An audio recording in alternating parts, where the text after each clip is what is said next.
years of bitterness? Yes, 5 years ago, of bitterness of bus. I can still remember the bus happiness. Mother and I share with each other. We were very happy indeed.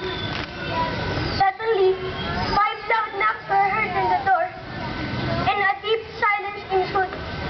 Did the cruel Nippons discover our peaceful home? Mother ran to father's side, pleading, "Please, Luis, hide in the cellar. They're in the cellar where they cannot find you." I pulled my father's arms, but he did not move. It seemed as though his foot were glued on the floor.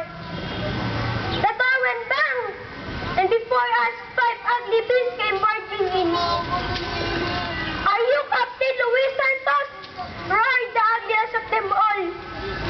"Yes," said my father. "You are under arrest," said one of the beasts.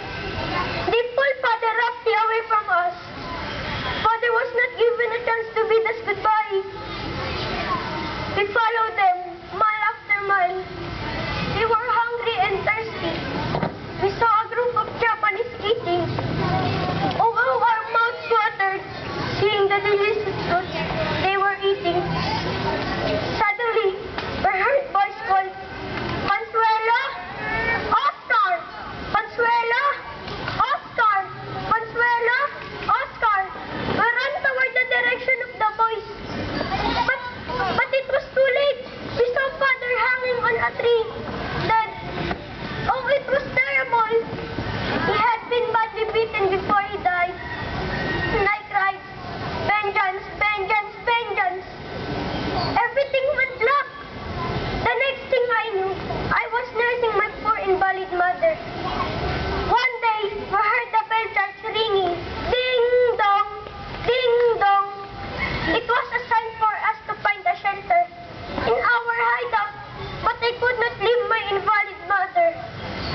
I tried to show her the way to the hideout. Suddenly, bombs started falling. Airplanes were roaring overhead. Cannons were flying from everywhere. Boom! Boom! Boom! Mother was hit. Her leg was shattered into pieces.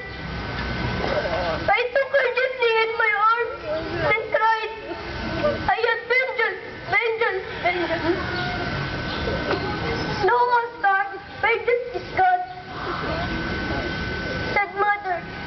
But I cried out vengeance. I was like a pent-up volcano. "Vengeance is mine, not the Lord's." "No, Oscar, vengeance is not ours, it's God's." These were the words from my mother before she died. Mother was dead and I was blind. Vengeance is not ours. To forgive is divine. But vengeance is sweeter. That was 5 years ago. 5 years. Arms. His